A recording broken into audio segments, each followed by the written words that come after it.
ਤੇ ਫਿਰ ਅਸੀਂ ਉਹਦੇ ਚੂਹੇ ਵੀ ਕੱਢਾਂਗੇ ਕਿ ਲਿਖੇ ਹੈ ਕਿ ਉਹ ਨਹੀਂ ਆਣਗੇ।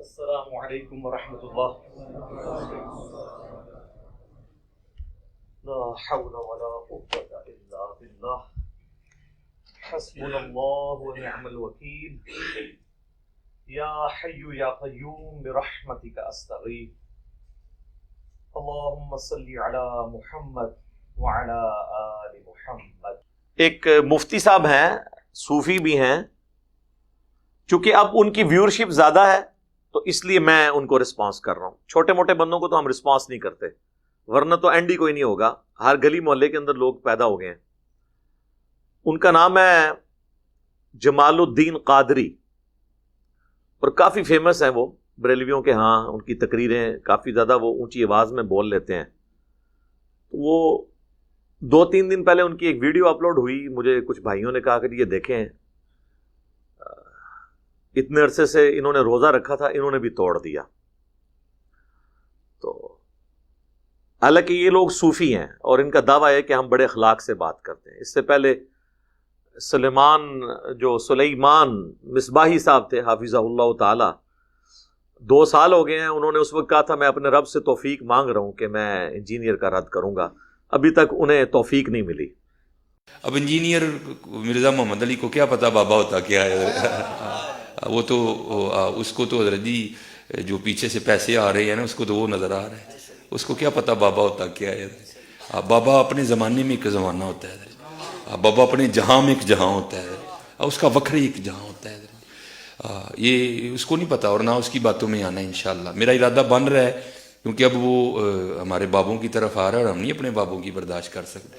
منوس تجھے کیا پتا بابے ہوتے کیا ہیں؟ تجھے کیا پتا باجزید کہتے کس کو ہیں؟ تجھے کیا خبر جنید کس ہستی کا نام ہے؟ حضرت اس لیے اس کی بات بھی نہ سنا کرو حضرت، وہ بھی دل میں شک ڈال دے گی حضرت.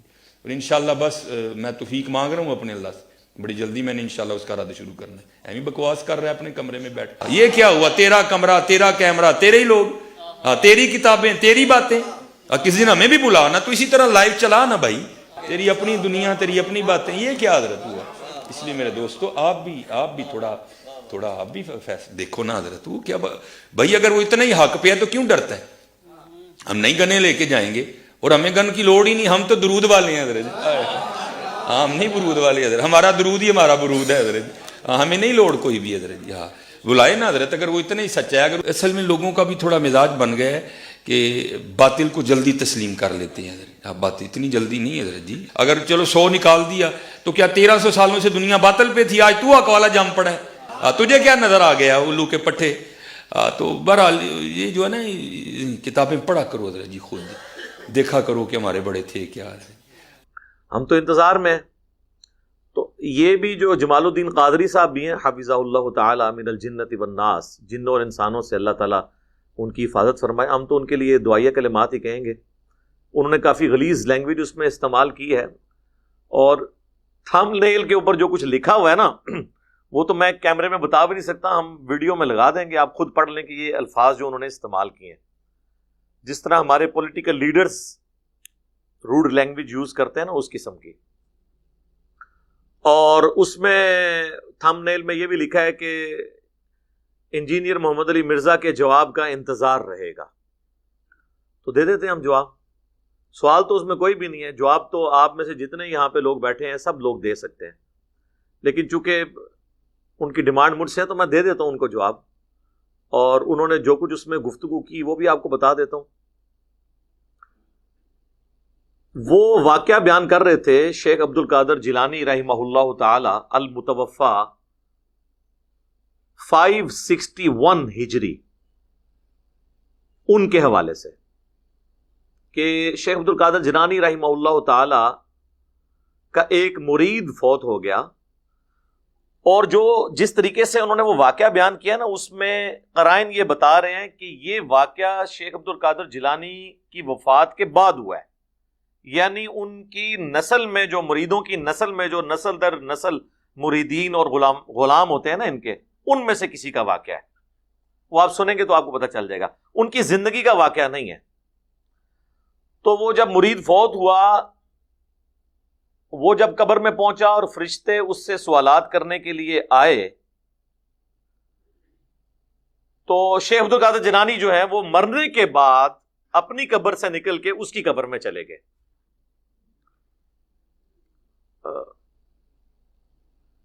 ان کو ہیلپ آؤٹ کرنے کے لیے.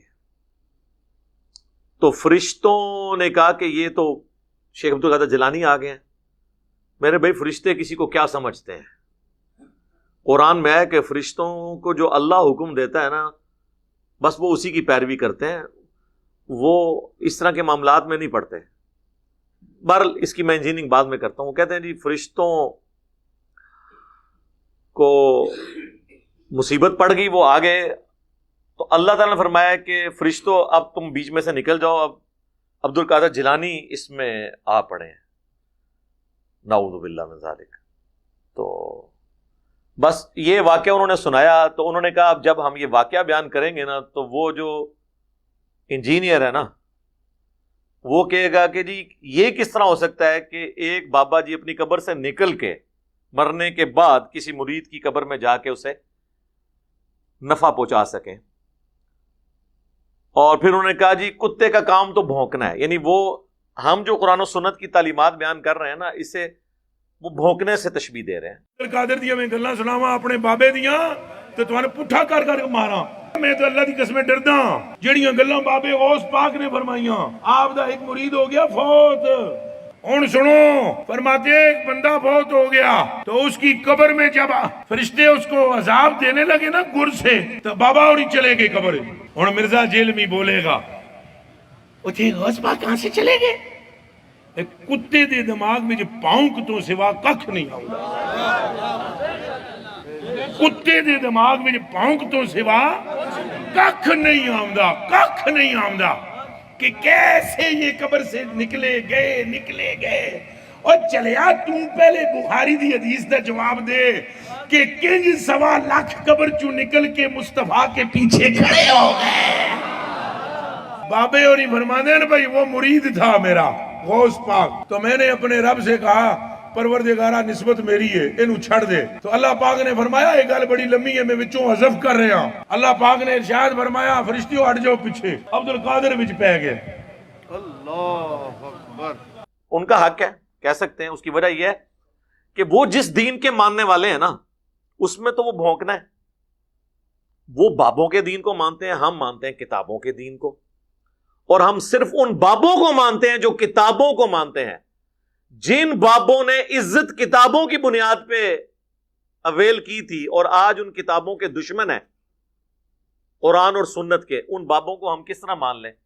دیکھیں کسی عالم کی بزرگ کی عزت کیوں ہوتی ہے کہ جی اس کے پاس قرآن و سنت کا علم ہے, اور اگر وہ کہے کہ قرآن و سنت ڈائریکٹ نہیں پڑھنا گمراہ ہو جاؤ گے, اور دین سینہ بسینہ چل رہا ہے کتابوں کو چھوڑ دو, علم بس کریو یار, تو سر پھر تو بھی اسی جان چھڑاواں گے نا. آپ کی تو عزت اس کی بنیاد پہ تھی. ایک کرکٹر کی عزت کرکٹ کی بنیاد پہ ہوتی ہے, اور اگر کرکٹر کوئی کہے کہ کرکٹ نہیں کھیلنی چاہیے یہ سب سے بری گیم ہے, آندہ کے بعد میں بھی نہیں کھیلوں گا, میں اس کو نہیں مانتا, تو اس کی عزت بھی ختم ہو گئی نا. اب اگر اس نے عزت کروانی ہے تو اس فیلڈ میں کروائے جس میں وہ ہے. اور اسی کو ہم نے عرض کیا ہے کہ مرنے سے پہلے اے مسلمان کر لے اس پہ غور, کتابوں کا خدا اور ہے, بابوں کا خدا اور. اگرچہ بابے بھی اسی خدا کو مانتے تھے, بابوں کو تو چھوڑ دیں, ہندو سکھ عیسائی وہ لوگ بھی ایک خدا کو مانتے ہیں, اسی ایک خدا کو. تو جب ہم یہ کہتے ہیں نا کہ بابوں کا خدا اور ہے, مراد یہ کہ خدا وہی ہے لیکن اس کی کوالٹیز جو بابے کلیم کر رہے ہیں وہ نہیں ہے جو قرآن و سنت کے اندر آئی ہوئی ہے. قرآن و سنت جو تعارف کروا رہا ہے وہ اور ہے. تو وہ اس قسم کا, وہ کہتے ہیں جی اب یہ بھونکے گا, تو وہ کہتے ہیں میں چونکہ اس نے بھونکنا ہے تو میں پہلے ہی دلیل دے دوں کہ صحیح بخاری میں حدیث ہے کہ شب معراج یہ انہوں نے بیان کیا, جو انبیاء اکرام علیہ السلام کا ایک اجتماع ہوا بیت المقدس کے اندر, نبی علیہ السلام نے ان کی امامت فرمائی, تو وہ انبیاء بھی تو اپنی قبروں سے نکل کے آ گئے تھے, تو اگر شیخ عبد القادر جیلانی نکل آتے ہیں تو اس میں کون سا مسئلہ ہے؟ اچھا, اب انہوں نے اس کو دلیل بنایا اپنے بزرگوں کی, یعنی واقعات انبیاء کے بیان کرتے ہیں اور ثابت یہ اپنے بزرگوں کو کرتے ہیں. اس کی انجینئرنگ تو میں بعد میں کرتا ہوں, پہلے تو میں ان سے پوچھتا ہوں کہ آپ اپنے نام کے ساتھ قادری لکھتے ہیں اور اپنی نسبت شیخ عبد القادر جیلانی کے ساتھ کرتے ہیں، انہی کی وجہ سے قادری کہلاتے ہیں نا؟ تو شیخ عبد القادر جیلانی رحمہ اللہ کی طرف جو منسوب کتاب ہے غنیت الطالبین، اس کے شروع ہی میں نماز کا طریقہ انہوں نے لکھا ہوا ہے، اور وہ وہی طریقہ لکھا ہے جو بخاری اور مسلم میں موجود ہے. یعنی اللہ کے محبوب صلی اللہ علیہ وآلہ وسلم نماز میں رکوع میں جاتے وقت اور رکوع سے اٹھتے وقت رفع الیدین کرتے تھے، جس سے یہی بزرگوں کے ماننے والے کبھی کہتے ہیں مکھیاں مارنا، کبھی کہتے ہیں بت رکھ کے آتے تھے، کبھی کہتے ہیں یہ منسوخ ہو گیا. تو جس شیخ عبد القادر جیلانی رحمۃ اللہ علیہ کے نام پہ آپ لوگ عزتیں اویل کر رہے ہیں، ایون چندے اکٹھے کر کے اپنا سورس آف انکم جس شخصیت کو آپ نے بنایا ہے، وہ جس طریقے پہ نماز پڑھتی تھی وہ آپ نماز کا طریقہ پبلک میں کیوں نہیں بتاتے؟ پھر سچے قادری ہوں گے نا. آپ کا تو دعویٰ ہے وہ اولیاء اللہ کے سردار ہیں. اچھا، اولیاء اللہ کے سردار وہ نماز پڑھتے رہے جو منسوخ تھی؟ سردار تے چیک کر کے بنانا سی نا. نہیں، وہ حنبلی تھے. وہ حنبلی کو تو بعد میں ہم دیکھیں گے، پہلے تو ہم یہ دیکھیں گے، پہلے تو یہ بات ہے یہ آئی جھوٹ ہے. نبی صلی اللہ علیہ وآلہ وسلم کی نماز کا طریقہ جو آپ کے نزدیک ختم ہو چکا، جو مکھیاں مارنا ہے نعوذ باللہ، اور کیا کیا آپ اس کے لیے نام رکھتے ہیں. آپ کے سب سے بڑے بزرگ اس طریقے پہ نماز پڑھتے تھے. جس بزرگ کو پوری زندگی یہی نہیں پتا چلا کہ نبی علیہ السلام نے نماز کس طریقے پہ پڑھی ہے، وہ آپ کے دلوں کے حال کیسے جانتے ہوں گے؟ پھکی ہے نا سر، الزامی جو آپ اینٹی وینم ساڑھے گل تو پھر ہی گلا نے، جسے خود نماز کا طریقہ نہیں پتا بقول آپ کے. پہلے تو انہیں حنفی کریں قبر سے نکال کے ریکویسٹ کر کے، لیکن اب تو کوئی فائدہ نہیں. دوسرا یہ جو آپ نے بات کی کہ بخاری شریف میں حدیث ہے، تو پہلی بات ہے یہ بخاری میں حدیث ہے ہی نہیں ہے، یہ حدیث صحیح مسلم کے اندر ہے. وہ تو آپ کو پتا ہے یہ ہر جگہ ہی کہہ دیتے ہیں بخاری شریف میں، ان کو کیا پتا. اور میں اگر مسلم شریف ان کو دے بھی دوں نا، ان کو آدھا گھنٹہ لگ جائے گا ڈھونڈنے میں وہ حدیث. یہ حدیث مسلم شریف میں ہے اور سنن نسائی کے اندر ہے، اور مشکات میں بھی مسلم شریف کے حوالے سے موجود ہے کہ نبی علیہ السلام فرماتے ہیں کہ شب معراج بیت المقدس میں انبیاء کرام اکٹھے ہوئے اور جبرائیل علیہ السلام نے مجھے کہا کہ میں ان کی امامت کرواؤں، جس کی وجہ سے ہم آپ صلی اللہ علیہ وآلہ وسلم کو امام الانبیاء کہتے ہیں. یہ انبیاء کرام علیہ السلام کا بیت المقدس میں جمع ہونا ایک برزخی واقعہ تھا، اسے کسی آؤٹ سائیڈر نے آبزرو نہیں کیا. ورنہ 1,00,000 کے قریب بندے اگر کسی شہر میں ایک رات میں آ جائیں، اور ان زمانوں میں جب شہروں کی آبادی ہی سینکڑوں یا چند ہزار پہ مشتمل ہوتی تھی، اور ایک مسجد میں آ جائیں، بیت المقدس کی مسجد میں، اس وقت کیا آج بھی بیت المقدس کی مسجد اتنی بڑی نہیں کہ اس میں 1,00,000 بندہ آ سکے؟ 5 سے 10,000 سے زیادہ بندہ وہاں نہیں آ سکتا. تو وہ کہاں آئے تھے پھر؟ برزخی طور پہ، ٹائم اینڈ سپیس سے آزاد. 1,00,000 بندہ کہیں رات میں آئے، پورے شہر کے اندر شور مچ جاتا ہے. تو یروشلم کے اندر تو یہ چیز ہو جانی چاہیے تھی نا. ایون خود جو نبی علیہ السلام تشریف لے گئے ہیں، آپ کو بھی کئی معاملات وہ وقتی طور پہ تھے، آپ نے اتنی باریکیوں سے آبزرو نہیں کیے. بخاری اور مسلم دونوں میں حدیث ہے، اللہ کے محبوب صلی اللہ علیہ وآلہ وسلم کہتے ہیں جب میں معراج سے واپس آیا تو مجھے کافروں نے جھٹلانا شروع کر دیا اور مجھ سے سوالات کرنے شروع کر دیے. بھئی سوال کیا کر رہے تھے کہ بتائیں کہ بیت المقدس کے کتنے دروازے ہیں، کتنی سیڑھیاں ہیں، اس کی دیواروں پہ رنگ کون سا ہوا ہے.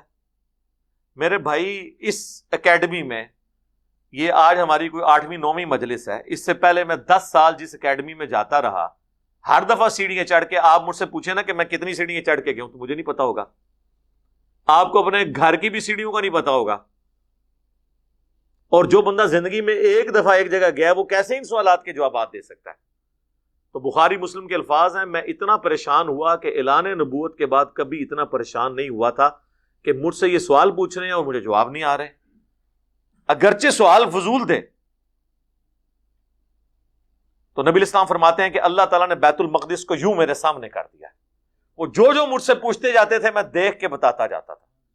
اور یہی ہمارا عقیدہ ہے کہ اللہ کے محبوب صلی اللہ علیہ وآلہ وسلم سے جب کوئی کوسچن ہوتا تھا اور اللہ تعالیٰ نے اس کا جواب دینا ہوتا تھا تو اسی وقت حضور کو وہ چیز سکھا دی جاتی تھی، آپ کی نظروں کے سامنے لے آتے تھے. وہ اکثر آپ کو بخاری مسلم کی حدیث پیش کرتے ہیں نا کہ نبی الاسلام ممبر پہ چڑھے اور آپ نے فرمایا پوچھ لو جو کچھ مجھ سے پوچھنا ہے. تو حدیث پوری تو پڑھیں، اس میں الفاظ ہیں جب تک میں یہاں پہ موجود ہوں جو کچھ تم مجھ سے پوچھو گے میں تمہیں بتاؤں گا. تو اس میں امپلائیڈ ہے کہ مجھے اب اللہ نے اجازت دی ہے کہ میں یہاں پر ہوں. اب یہ تم نے خدا کو چیلنج کیا ہے تو خدا میرے ساتھ کھڑا ہے، جب تک میں ادھر موجود ہوں جو بھی مجھ سے پوچھو گے تو میں بتاؤں گا. اگر آپ والا عقیدہ ہوتا تو حضور کہتے کہ جی میں جب کہیں پر بھی ہوں مجھ سے جو مرضی پوچھو، جب تک ممبر پہ موجود. اللہ تعالیٰ مجھے اسی وقت آگاہ کر. تو علم الغیب کا ہمارا عقیدہ یہ ہے کہ اللہ جب چاہتا ہے جتنا چاہتا ہے اپنے پیغمبر کو علم الغیب دیتا ہے، اور یہ عقیدہ خاص پیغمبروں کے ساتھ ہے. غیر پیغمبر کے لیے علم الغیب کا عقیدہ اس امت میں ماننا، اس امت میں یاد رکھیے گا. آپ کوئی مثال دینا شروع کر دے، حضرت موسیٰ علیہ السلام کی والدہ کو جو کشف ہوا یا حضرت عیسیٰ علیہ السلام کی والدہ کو جو الہام ہوا، وہ اس امت میں یہ ساری چیزیں بین ہیں. کیوں؟ ختم نبوت کی برکت. ختم نبوت پہ ڈاکہ مارنا ہے اگر کوئی یہ کہتا ہے کہ ہمارے بزرگ علم الغیب جانتے ہیں. سورہ ال عمران میں اللہ تعالیٰ فرماتا ہے وَمَا كَانَ اللَّهُ لِيُطْلِعَكُمْ عَلَى الْغَيْبِ، اللہ کی تو یہ شان ہی نہیں کہ تمہیں غیب پر اطلاع دے، بلکہ اللہ تعالیٰ اپنے رسولوں میں سے جسے چاہتا ہے چن لیتا ہے. تمہارا کام ہے اللہ اور اس کے رسولوں پر ایمان لے کر آؤ. بس علم الغیب اللہ نے اپنے پیغمبروں کو دینا ہے. اور اس میں دیکھیں کہ وہ کہتے ہیں کہ عبد القادر جیلانی جب آئے تو وہ عبد القادر جیلانی رحمۃ اللہ علیہ اور اللہ کی گفتگو بھی انہوں نے نقل کی ہے اس میں. یار یہ عبد القادر جیلانی اللہ کے ساتھ کیسے گفتگو کر سکتے ہیں؟ ہاں ویسے ایک شاعری انداز میں کوئی کرتا رہے وہ تو شاعر بھی کرتا رہے، وہ تو آپ کرتے رہیں. وہ تو ہم جس طرح مولا علی کا قول ہے کہ جب میری خواہش ہوتی ہے میں اللہ سے باتیں کروں تو میں نماز پڑھتا ہوں، اور جب میری خواہش ہوتی ہے اللہ مجھ سے گفتگو کرے تو میں قرآن پڑھتا ہوں. واقعی قرآن تو لگتا ہے کہ جیسے اللہ ہی گفتگو کر رہا ہے بندے سے. ان معنوں میں تو ٹھیک ہے، لیکن وہ تو آپ شیخ عبد القادر جیلانی کے انہوں نے جو واقعات نقل کیے ہوئے ہیں وہ تو لگتا ہے ڈائریکٹ ان سے باتیں کر رہے ہیں. تو اب مجھے اگر میں آپ سے یہ پوچھوں کہ غلام احمد قادیانی دجال کا کیا قصور ہے، اگر یہی کچھ آپ نے باقی بابوں کے لیے بھی ماننا ہے. ابھی میں چشتی رسول اللہ، اشرف علی تھانوی رسول اللہ کی تو بات ہی نہیں کر رہا نا، وہ تو ہے ہی بہت بڑے لیول کا فراڈ. یہاں پہ دیکھیں ڈائریکٹ گفتگو. عبد القادر جیلانی نے کہا کہ اچھا یوں اللہ یوں کر لے، اللہ نے آگے عبد القادر جیلانی کو یہ جواب دیا. یہ لوگ ٹھیکیدار بنے ہوئے ختم نبوت کے، کانفرنسیں کر رہے ہیں. یہ کون سی باتیں ہیں؟ تو وہ کہتے ہیں جی وہ گفتگو کی عبد القادر جیلانی کی اللہ سے گفتگو ہے، اور وہ الٹیمیٹلی وہ کہتے ہیں اب یہ بھونکے گا کہ جی یہ کہاں سے نکلے. انبیاء کا نکلنا برزخی تھا. اور وہ سورہ ال عمران کی آیت نمبر 81 میں ہے کہ اللہ تعالیٰ نے انبیاء سے یہ عہد لیا تھا کہ جب میں تمہیں پیغمبری دوں اور آپ کی موجودگی میں کوئی اور پیغمبر آ جائیں تو آپ نے ان پر ایمان بھی لانا ہے، ان کی تصدیق بھی کرنی ہے، ان کی مدد بھی کرنی ہے. ایک جنرل رول تھا. جس طرح کہ حضرت عیسیٰ علیہ السلام کی تصدیق کی یحییٰ علیہ السلام نے. ایک زمانے میں دونوں پیغمبر آئے. اسی کے تحت اگر ہمارے نبی کی موجودگی میں کوئی پیغمبر آتا یا نبی علیہ السلام سے پہلے جو پیغمبر ہیں ان کی موجودگی میں نبی علیہ السلام آتے، دونوں صورتوں میں، اب تو ختم نبوت کی وجہ سے وہ پہلی والی صورت تو ختم، کیونکہ آپ خاتم النبیین ہیں. یعنی آپ علیہ السلام دنیا میں تشریف لاتے اور کوئی اور پہلے پیغمبر موجود ہوتا تو اس کا کام تھا وہ نئے آنے والے پیغمبر کی تصدیق کرتا. یہ وعدہ جو اللہ نے لیا تھا نا انبیاء سے، یہ پورا کیا بیت المقدس میں شب معراج میں معجزانہ طور پر، کہ سارے انبیاء کو بیت المقدس میں برزخی طور پر جمع کیا، جس کی ہمیں کیفیت نہیں پتا. اور ہمیں تو شہید کی کیفیت نہیں پتا. اللہ تعالیٰ فرماتا ہے شہید زندہ ہے لیکن تمہیں شعور نہیں اس کی زندگی کا. یہ کہتا نہیں ہمیں شعور ہے، بالکل ہے. اعلیٰ حضرت لکھتے ہیں نا ملفوظات کے اندر، ان کے بیٹے نے جمع کیا کہ انبیاء کرام کی بیویاں بھی قبروں میں پیش کی جاتی ہیں, وہ ان کے ساتھ شباشی کرتے ہیں. وہ کہتے ہیں ہمیں شعور ہے کہ حیات النبی کون سی ہے. المحند المفند میں دیوبندیوں کے سارے بزرگ اکٹھے ہو کے لکھتے ہیں کہ بھائی نبی علیہ السلام کی جو حیات النبی ہے وہ قبر مبارک میں دنیا کی سی ہے. اور دنیا کی سی کہاں سے آ گئی میرے بھائی؟ دنیا میں تو سانس چاہیے ہوتا ہے زندہ رہنے کے لیے, کھانا ضرورت ہوتی ہے, ٹوائلٹ ضرورت ہوتی ہے. آخرت کی زندگی کے لیے نہ سانس کی ضرورت ہے, نہ ٹوائلٹ کی ضرورت ہے, نہ اس دنیا کے کھانے کی ضرورت ہے. آج بھی اگر رسول اللہ صلی اللہ علیہ وآلہ وسلم کی قبر اطہر آپ کھولیں گے تو حضور اسی طرح لیٹے ہوئے ہوں گے جس طرح آج سے 1400 سال پہلے ان کو دفنایا گیا تھا. کوئی ہلتے جلتے آپ کو نظر نہیں آئیں گے. وہ آخرت کی زندگی ہے.